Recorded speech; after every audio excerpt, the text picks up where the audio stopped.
I mean, at this point, we could probably just get into it. Yeah, no, I'm really looking forward to this because you're actually one of the first people we've had on that is actually at point B. I know that we talked about this in our, to give a little bit of context about how me and Roshen met. He was in an org at U of I called ISBC, which I was also in. And I reached out to him. I thought he would be a great speaker for our conference, which he was. And during our panel, we actually talked about how for a lot of people my age, I'm at point A, right? And some point I want to be at point B. And there's a lot of value in having everybody around you that's trying to get to point B, but there's also a lot of value in hearing from somebody that is at point B, right? And be able to get their thoughts about how they got there and also advice for how we can get there as well. So really looking forward to it for that reason. But on that note, do you want to give us a little bit of context about, I mean, you were in college to what, 2012 to 2016, right? Correct. Yep. So yeah, paint us a picture of who you were in college, what you were involved in down here, just so that we see a little bit of that side of you as well. Yeah. So I went to U of I down in Champaign, studied economics and psychology, econ for the business side, psychology for the people side. Because my dad is actually a life coach, and he told me even though people say business isn't personal, it's all personal. So the better you understand people, the better you'll be at business. And I chose econ instead of finance because I think finance and accounting does a really good job of focusing on the like strict numbers, but econ gives you more like a global, broader view of business. And so that's why I chose those two majors. And then after that, we'll get into it, but I did a bunch of internships. Didn't really know what I wanted to do, but I always had some sort of interest in sports. But I also had interested in like law and finance and business. And so after freshman year, I did internship at a law school. After sophomore year, I did internship at a private equity firm. And then after junior year, I interned at the NBA headquarters in New York, which was awesome. And so, yeah, I did a lot of things in college. And then now I can get into it and just kind of like how I got to where I am right now, or we can jump into that later. Yeah, well, one thing I'm curious about here is I know it's really easy in college to tunnel vision at the beginning of like, hey, I want to go to investment banking, right? Yeah. And then there's this pipeline of actions that you can take that if I do X, Y, and Z, I will get there, which is great because you're going to get there, right? But sometimes you don't get exposure to like maybe other things you'd want to do, like working at the NBA. So what did that like diversity of experiences give you? What did that do for your perspective at that age? Yeah, I mean, I think when you're that young, you think you know everything, or you think you know what you want to do, but you really don't. And if you say you want to be a doctor, you want to be a lawyer, it's more so because people are saying, "Oh, it's great to be a doctor. It's great to be a lawyer." And so for me, I was like, I need to actually go live this life to see if it's something I want to do. And so, like I said, intern at the law school, realized I didn't want to be a lawyer. Intern at a private equity firm, realized it's cool, but don't know if I want to do that right out of college. And then intern at the NBA, and was like, this is awesome. Working in sports is super cool, but everyone knows that sports doesn't pay. If you start in an entry level job, and so I was like, maybe I don't want to do that right away. And so I think that all the different internships and all the things I did in college just gave me, it just made me aware of all the different industries. And then it was up to me to choose like what path I went on. But at least I had that vision to understand the broader view versus just I'm going to be a banker and I'm only going to intern at a bank. Yeah, well, it's interesting how it all ended out because you had that sports internship, you loved it, you maybe took it to the side, you did a few roles out of college, which I'd love to hear you talk on a little bit. But now you're in a very unique role of being able to combine the two of venture capital and sports, which is probably that is incredibly niche, but it's probably at the intersection of your interests too, is what I'd imagine. So how'd you get there? Like Yeah. what path did you take to get there?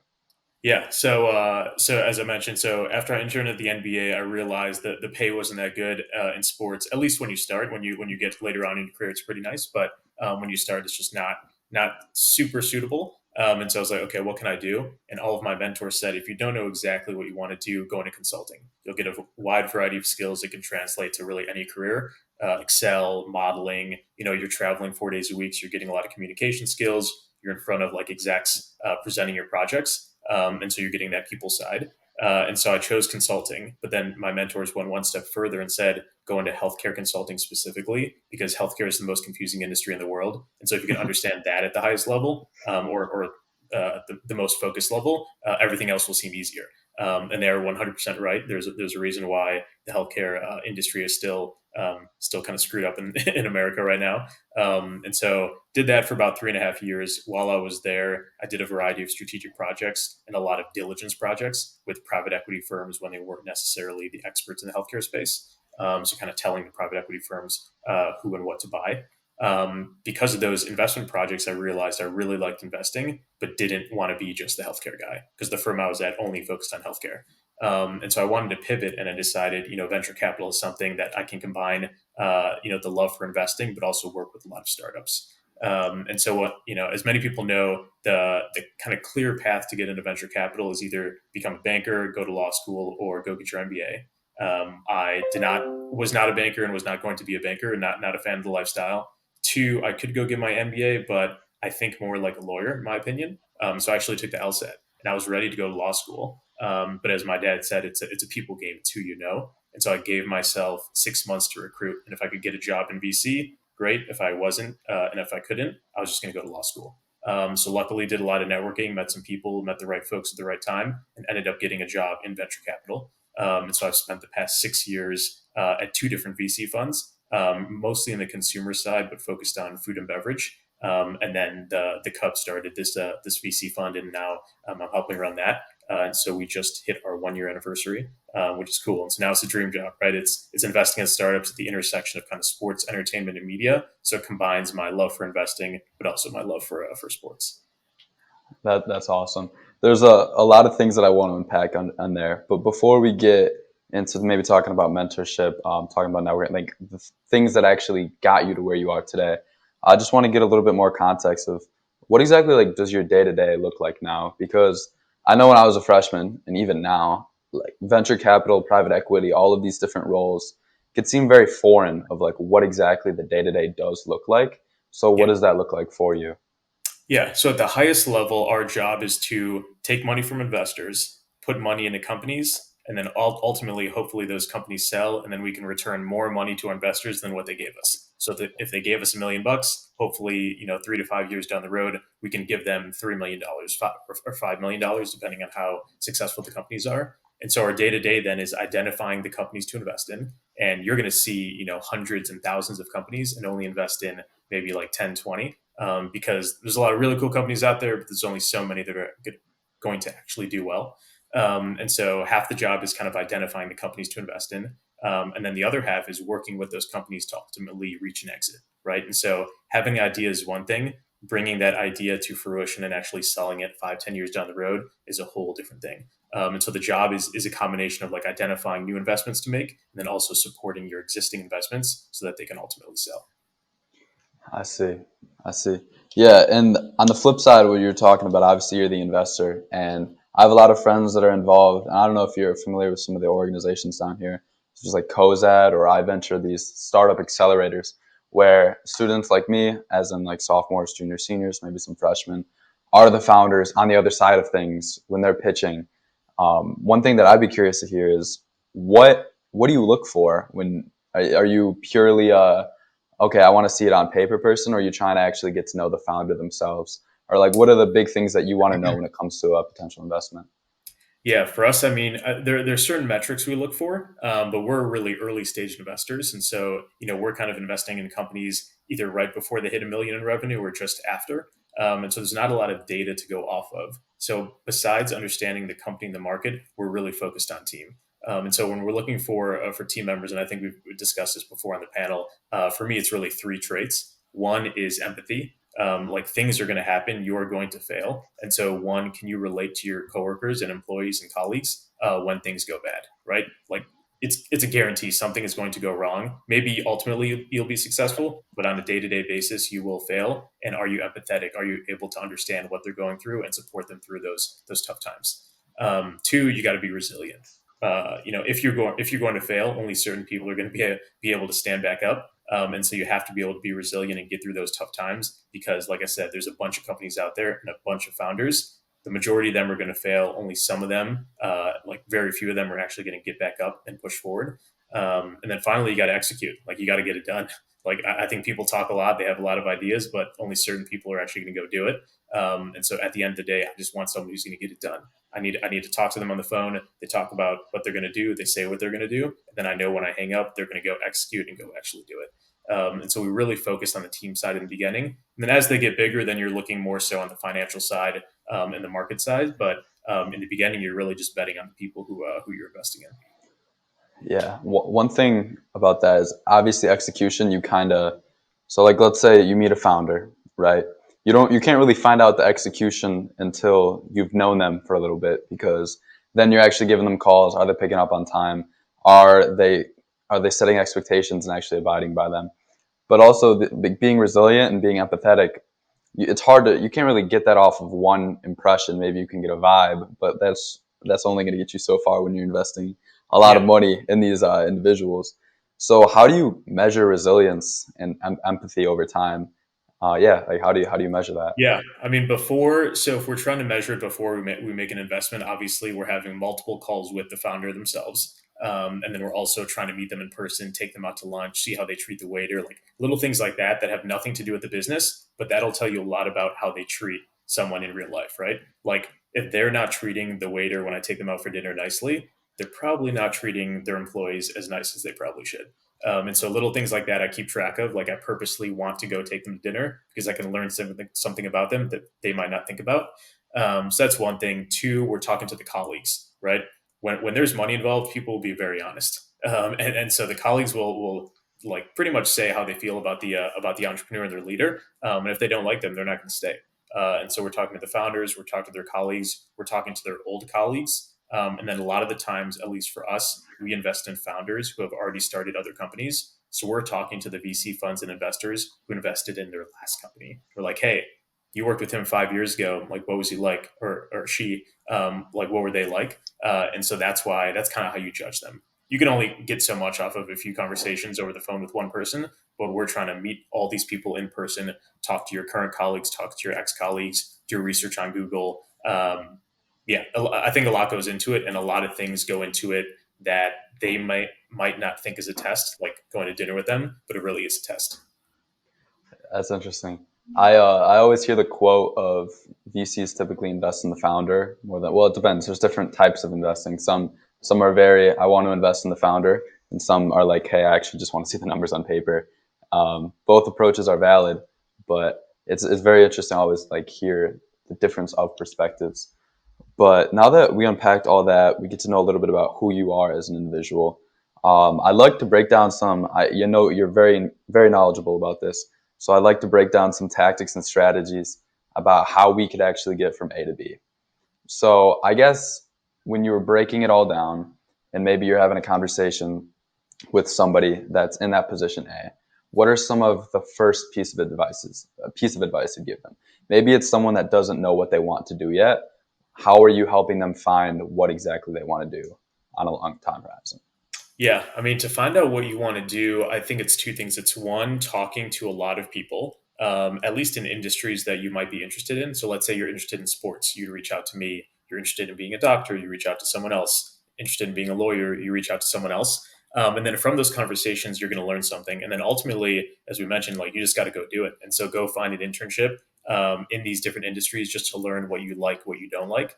And then also like you don't even need to get an internship, right? Like internships are hard to get these days. Even if you can just go shadow someone, right? Let's say you want to get an internship at Goldman Sachs, but you can't do it. Just reach out to someone on LinkedIn who works at Goldman Sachs, and more than like more likely than not, you'll find someone who's nice enough to be like, hey, like you can follow me in a day in the life, and figure out what you like.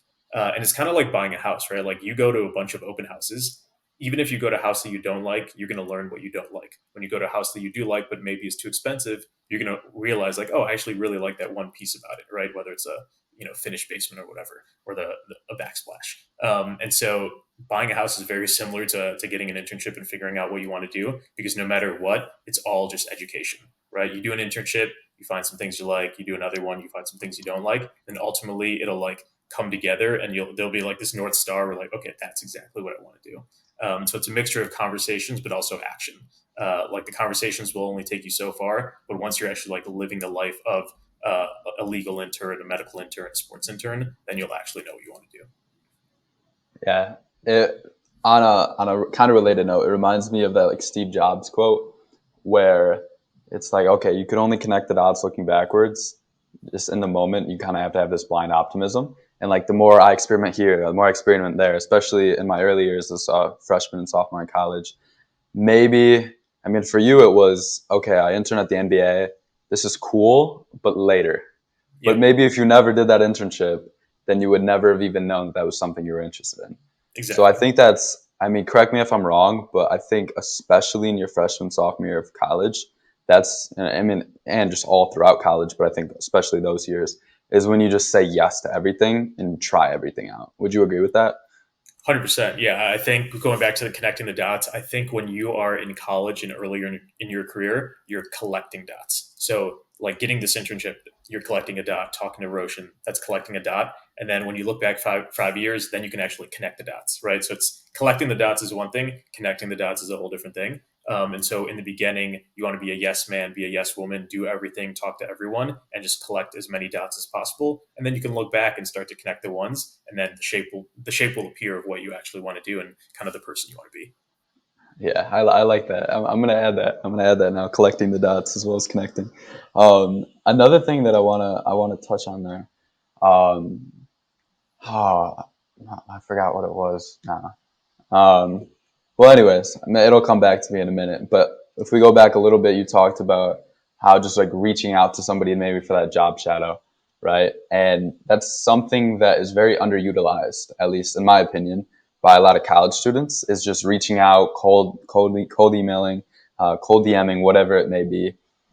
Especially when you have that college kid tag, because it's very, very powerful if you reach out and you're like, hey, I'm a student at this school, whatever it may be. Yeah. Correct me if I'm wrong, but I think somebody's usually more likely to give you their time. So you might as well use it as a tool, like at this age. But how important is cold emailing, cold fill in the blank of just reaching out and meeting as many people as possible while you are in college? Super important. And in college, you actually have the time to do it, right? So like you Yeah. literally have nothing to lose. I always tell people like if you email, it's almost a guarantee. If you email or cold LinkedIn message 100 people, someone will respond. Like it's to me, it's a guarantee. And so it's all a numbers game, kind of like when you apply for jobs. Like if you apply for enough jobs, you're going to get an offer.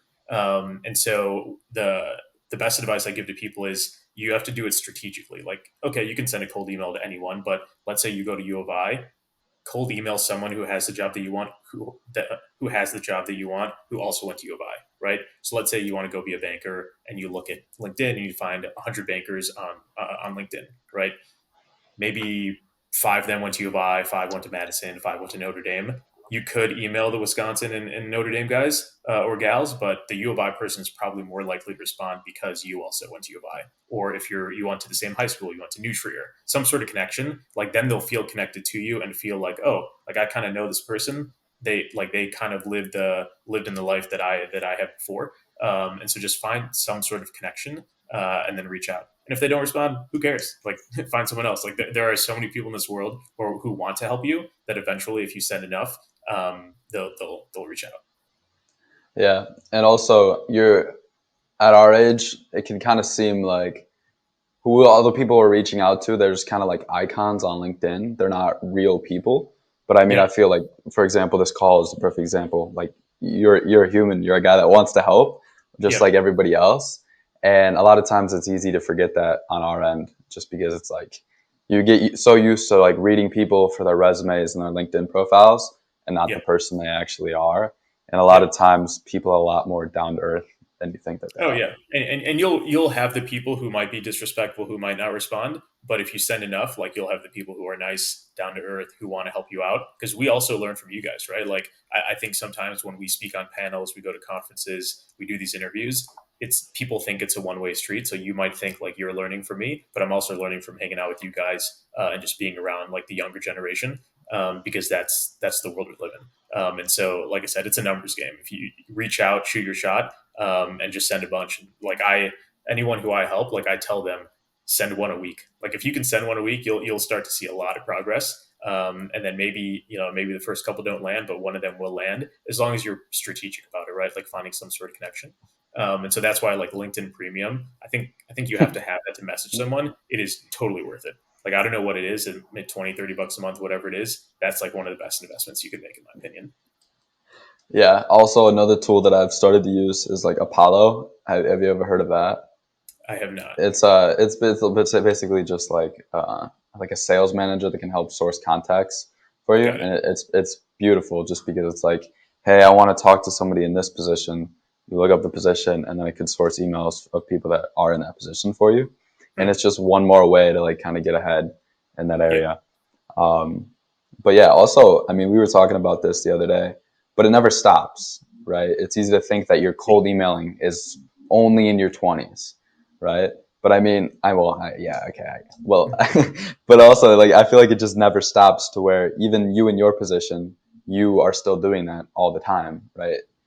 Oh yeah, I'm firing off emails, LinkedIn messages all day because, like, in my job, I want to meet the best founders, the best investors, and I have a good network, right? But it can always be better. And so every week we're messaging a bunch of founders, a bunch of investors, and some of them may respond, some may not.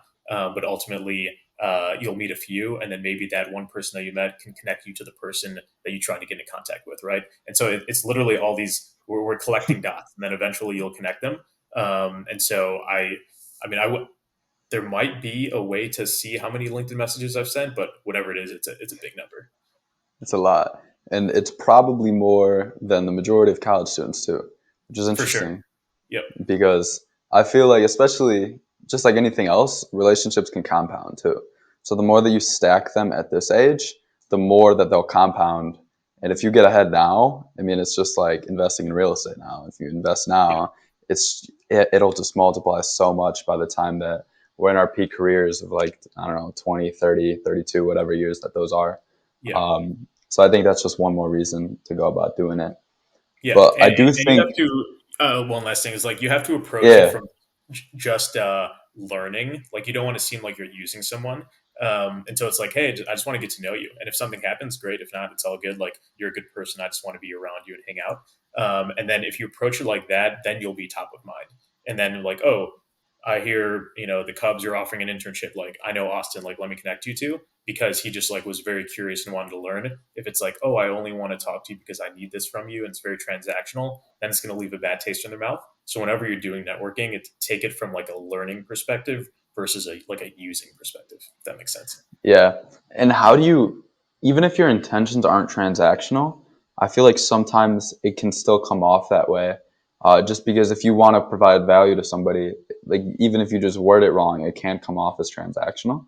Yeah. So, do you have any thoughts about how, when you are reaching out or you are having a conversation with somebody who may, I don't want to put it this way, but you'll know what I mean, to seem to be above Yeah. you, how can you not come off as transactional? Yeah. So, like, let's say, just take you for example. Let's say you want to intern with the Chicago Bears, right? And you find someone who works in the football operations department at the Bears. You could LinkedIn message them one way saying, "Hey, I'm looking to intern with the Bears. Can I have a chat?" That's one way. Or you could say, "Hey, I love football. I love the business side of football, and I want to learn more. Are you willing to have a coffee or a Zoom call?" The second one works way better because they're like, "Oh, this kid is like genuinely curious and he wants to learn." And they're smart people. They probably know you want an internship, but at least you didn't say it, right? We're like, people aren't stupid. And so, but at least you learn something from it, and it's not just like you're going immediately in with the ask. You want to go in with the learning, and then as you get to know them, then you can ask them later on.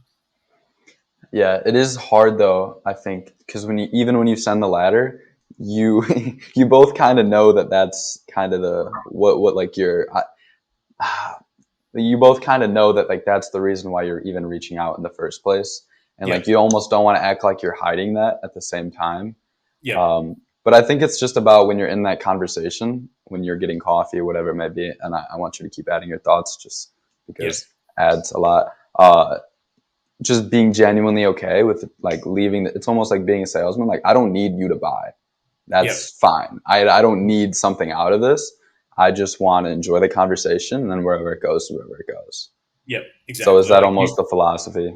yeah, it's kind of like if you're a salesman, uh, it's never a no. It's a not right now. Like, you're always thinking ahead, like thinking for the future. And so when I meet people, right, for whether it's to meet a fellow investor or a fellow startup, when I meet them, my question is not like, are you raising like I want to put in money today? It's I just want to get to know you, understand your business. Any way I can help, I'm here. And then maybe 6 months from now, they need money, and then they think of me because like, oh, he was super helpful. He was very genuine. Like I just want to work with that guy. And so yeah, everyone may know your intentions, but it's just about how you deliver it, right? And then they're also empathetic because they were in your position, however, 5, 10, 20 years ago, so they know how hard it is to like cold reach out. So one, they'll have respect for you just because you're doing it, and then two, the way you do it is very important. And so I think you can do it, and obviously you can only give some sort of tone over email, but when you actually talk on the phone with them or meet them in person, that's how you seem the most genuine. Because like everyone knows, like I can send a message over text and it could sound way different than it is when I actually say it over like over the phone. Oh, for sure. One quote that I always think of, and when a conversation trends on the subject, is talk to people for who they are and like not the role they play. And you Yep. could also just tell for where the subject matter of the conversation is. If you are getting lunch with that Bears guy and it's only about the position and nothing else, and I think that this will transition well into a topic that we'll talk about next, like interviewing, is talk about things that aren't the position. Talk about other things in life that maybe you both could relate on as humans. And I Yep. think that also goes a long way to not come off as transactional as well. Yep. 100%. But on the note that we were just talking about, interviews can be a scary thing at our age, especially because we're usually not on the other side of them, and Yep. we don't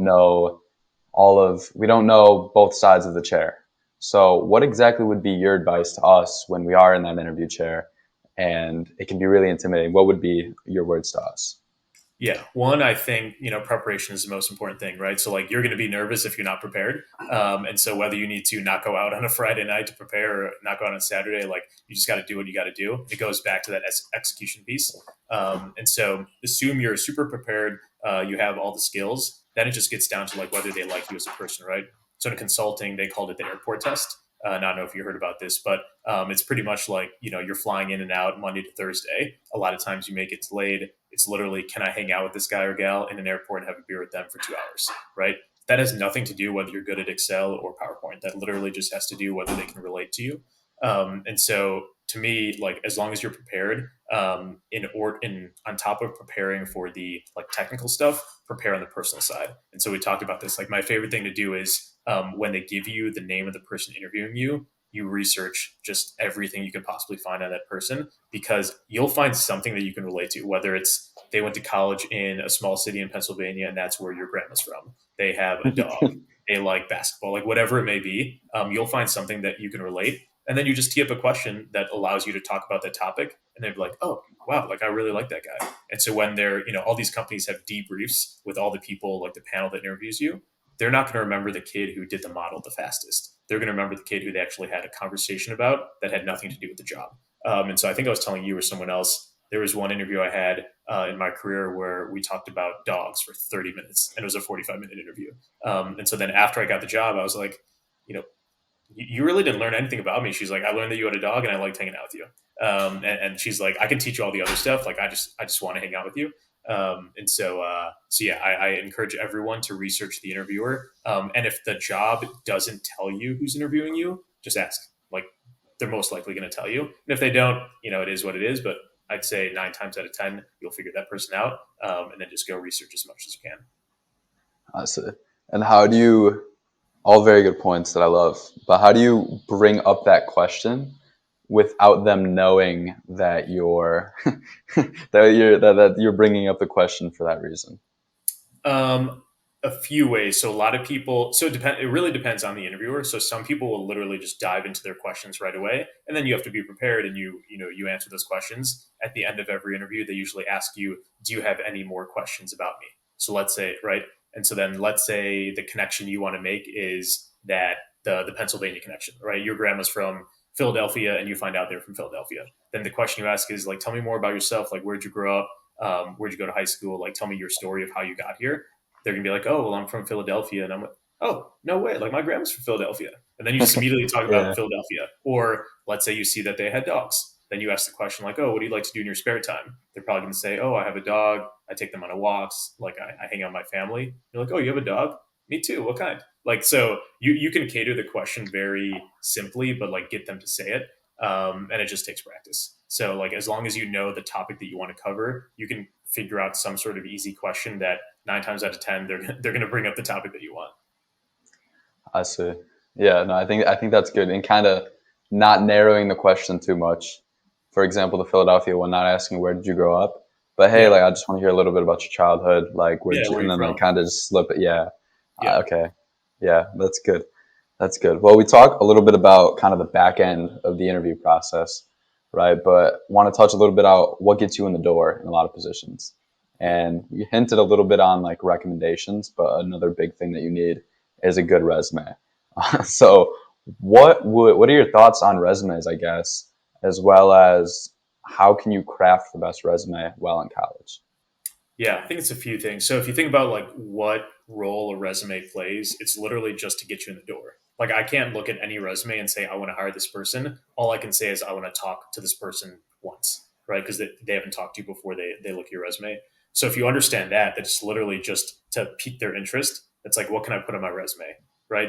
How many people U of I? Like 50,000 people. So having U of I in there, you need it on there, but it's not going to get you in the door. Having a good GPA, you need it on there, but it's not going to get you in the door. Having some sort of extracurriculars, everyone does extracurriculars. So now it's like, what do I do differently? So for you, it's like the podcast. You can say like, podcast creator, podcast founder, like that'll jump off the page. I'm like, hey, he started a podcast. That's awesome. I'm like, I want to learn more. One of my brother-in-law went to MBA school with a girl who started a purse line. So she literally started a purse line Ooh, and had that on there. And I'm like, that's awesome. Like if I saw a that's resume, awesome. I don't even care what her GPA is. The fact that she started that is insane. I want to talk to her. You can write poetry, like whatever it is, just do it. And the way you frame it on a resume, you only have like a certain line, right? So you're not saying I started a podcast and I make 20 grand a month. You're just saying I started a podcast. So it doesn't matter how successful you are. It's just the fact that you did it is really exciting. And so I think you just need to do things a little differently to like kind of catch their eye. And that has nothing to do with where you went to school, your GPA, what classes you took. It's all about just like that one thing that like is going to be like, oh my god, I want to learn more. And so actually, not a lot of people know this, but for college, like you have to write all these college essays. I happen to be pretty good at writing poetry, and so I wrote poems for my college essays. And like literally, I wrote a poem instead of writing about like, oh, why I want to go to Northwestern. I wrote it in like a poem form instead of an essay. And it like I got in every school that I wrote a poem for. And so it's just like Wow. something, it's just something different, right? And so if you think about like the person reading those essays, they're reading tens of thousands of essays. I'm pretty sure not a lot of people wrote poems, so it's going to like stand out. And so just do something on the resume um, that will be like, just think about you reading it. They can read in 30 seconds. What's going to jump out at them? It's not going to be Austin went to U of I and is a business major. It's going to be that he started a podcast. So just do something different. And then you also have to play the game a little bit. I know certain internships and jobs, even to apply, you need like a minimum GPA, right? So let's say it's like you need a minimum of 3.5 to work at Goldman Sachs. Just don't put your GPA in there. Like if you have a 3.3, just don't put it on there. And then at least if they like your resume enough, they'll have an interview with you to ask about your GPA, and then you can tell your story of why you don't have a 3.5.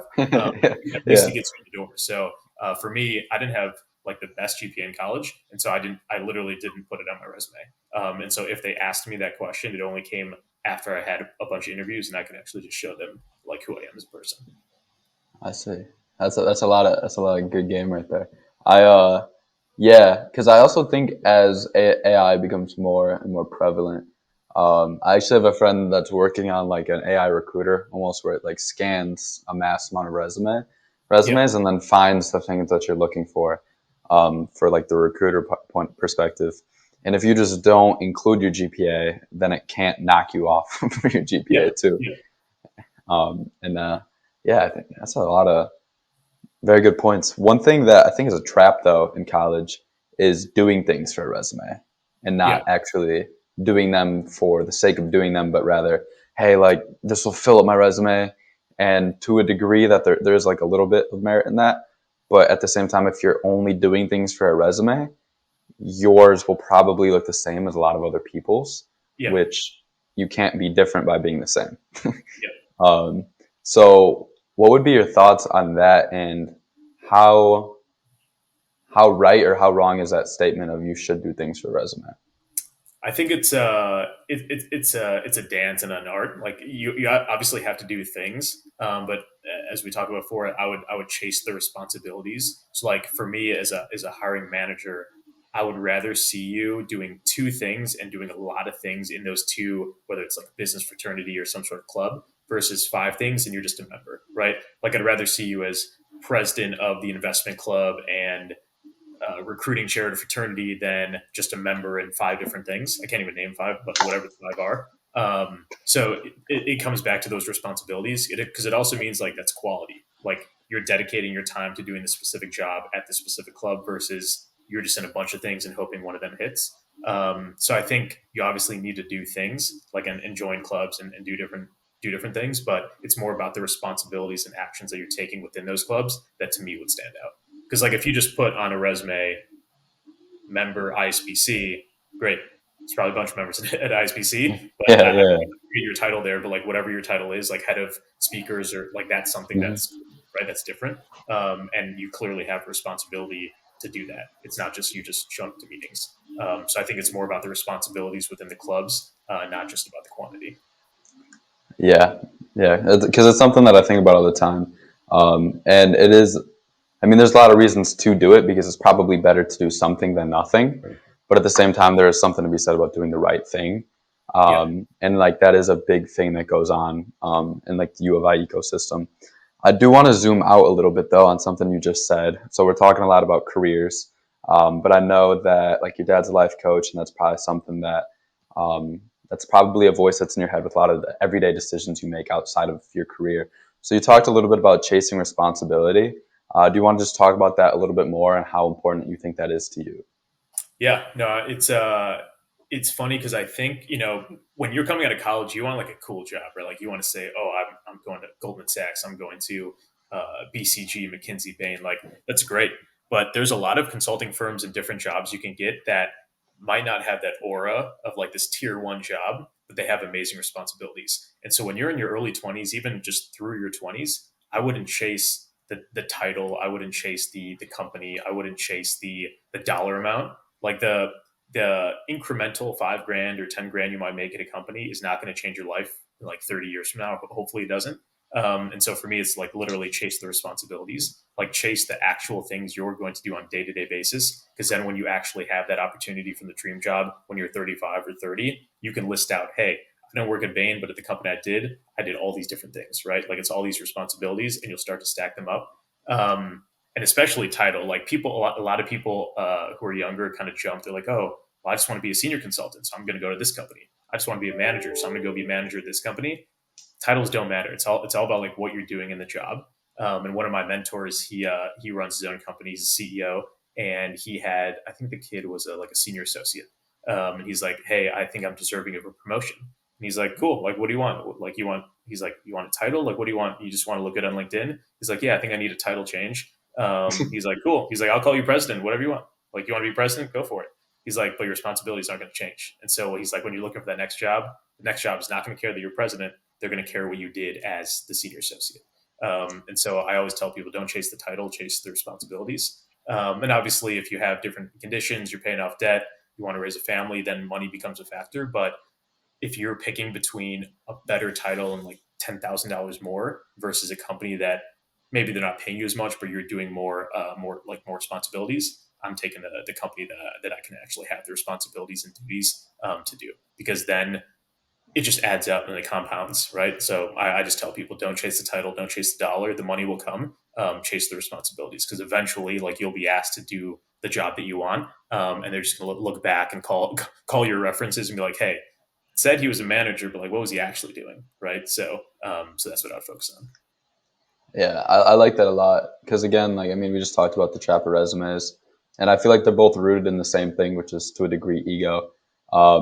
And it is nice to be able to say you have that big position at BCG or whatever it may be, the big name companies. But at this age, it's literally just all about learning, and Yeah, those skills compound a lot. And I mean, that's something that I think about all the time.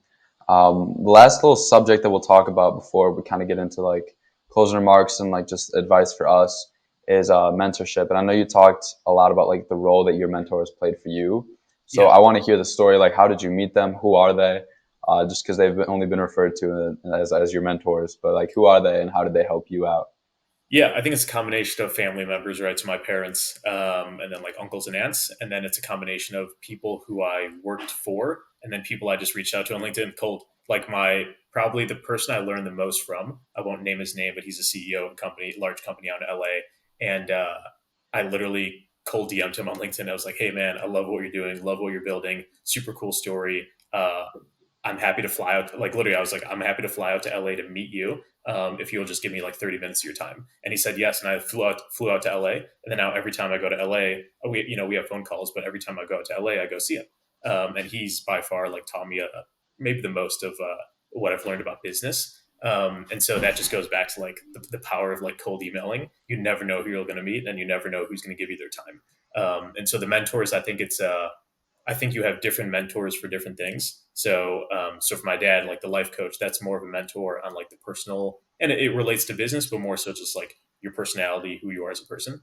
Then the CEO out in LA is more of like the business side and like strategy. And so I think you need to figure out where you need the most help, and then go target the kind of people you want to learn from. So yeah, that's what I would say in mentorship. But that's like if you talk to a lot of leaders, CEOs, a lot of very successful people, the majority of them will say the most important thing they have is mentors.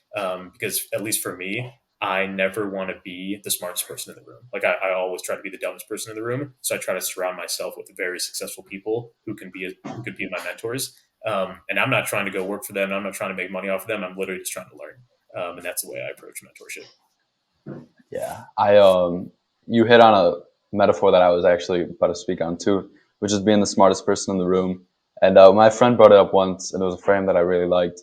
Is you don't want to be the smartest, you want to be the dumbest, but you want to be the smartest at something, and you want to be the dumbest at something in the room. Yep. And when you're in a room and you can teach everybody about something, and every individual person can also teach you about their specialty, Yeah. that's when awesome things can happen. For Yeah. example, I mean, like my production lights that I have, it's probably like a $500 set. My friend just gave them to me. That is just Yeah. really, really good at production, and he's taught me so much about everything, and it's amazing, and I appreciate it so much. But at the Yeah. same time, but I've gone to the gym with him. I've helped him lift, and when you have this ecosystem where everybody can kind of help everyone out with little things like your dad helping you out with like life coaching, and then the more technical business stuff with your CEO in LA, it's amazing what can happen from there. Yeah. I mean, one of my old bosses, I'll never forget what he said. He said, you as a person don't need to know the answer to all the questions. You just need to know the people who know the answer to all the questions, right? And so as long as you're surrounded by those people who know the answers, you're good to go. And so I think it's just very important about who you choose as your mentors, your colleagues, even your friends, right? Because that'll all just kind of define who you are as a person. I see.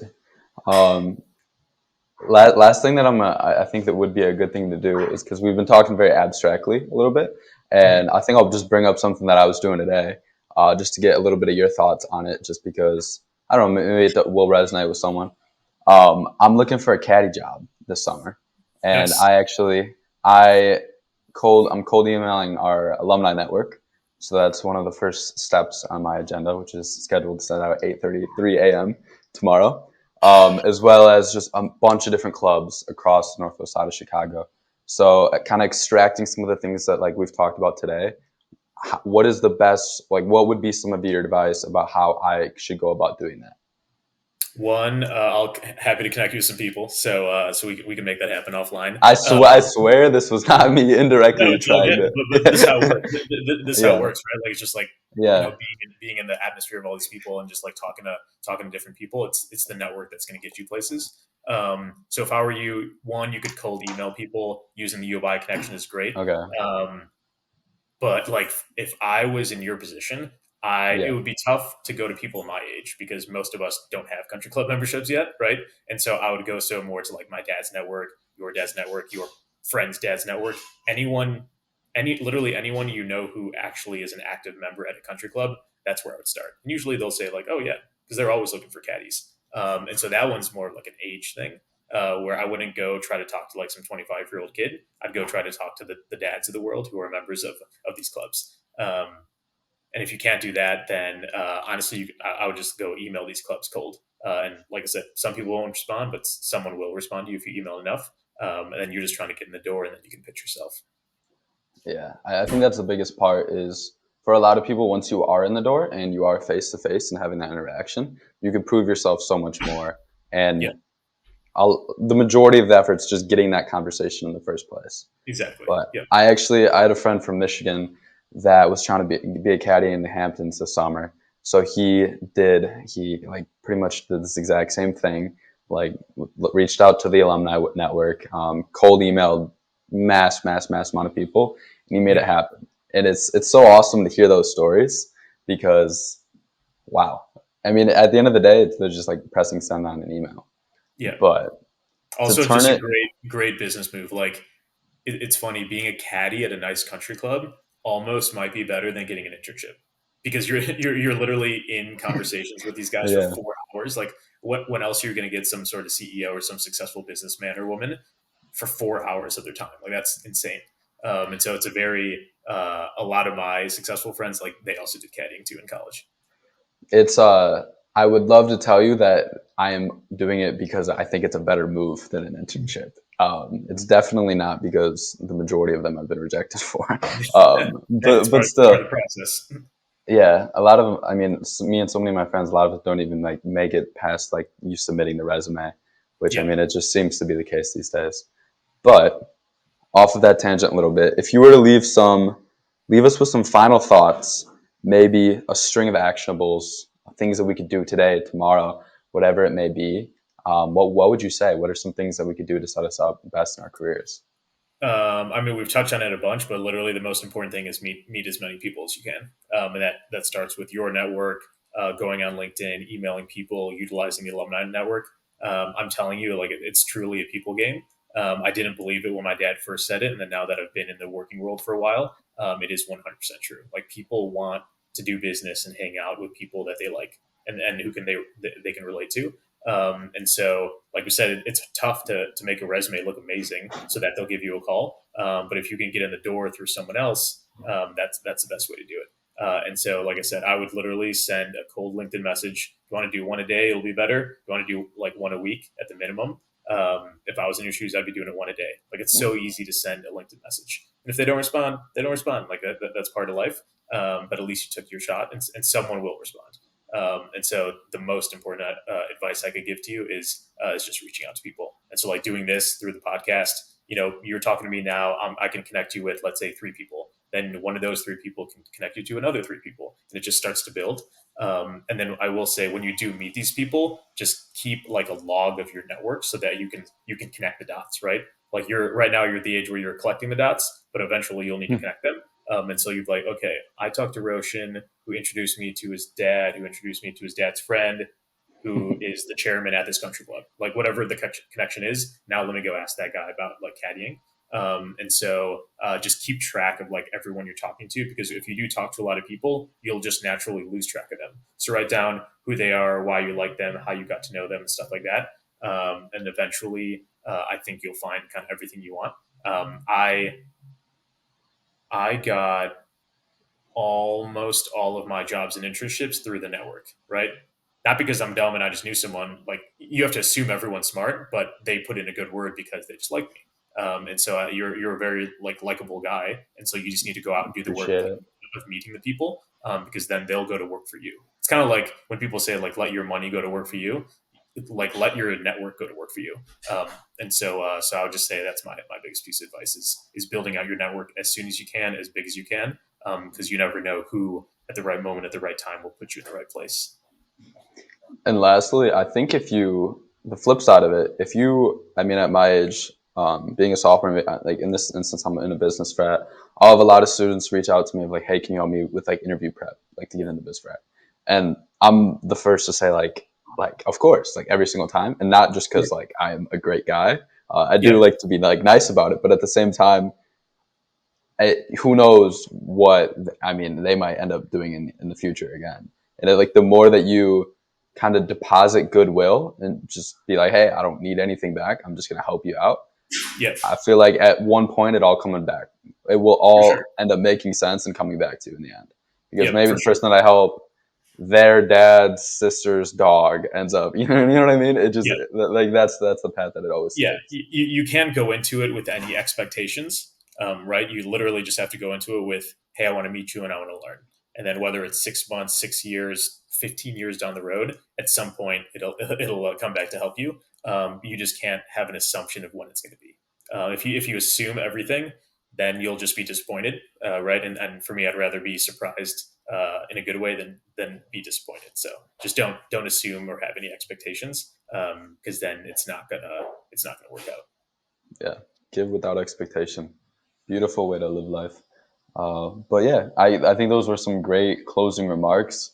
And I know that there's a lot of people that would maybe love your help even more. So I guess, yeah, like if somebody were to be interested to talk to you a little bit more or maybe receive some extra help from you, like how they would go about doing that. Yeah, we can link in the if you post on YouTube, you can link my email, and then as I mentioned, as you know, I write a weekly newsletter to kind of talk about things that we talk about here, both professionally and personally.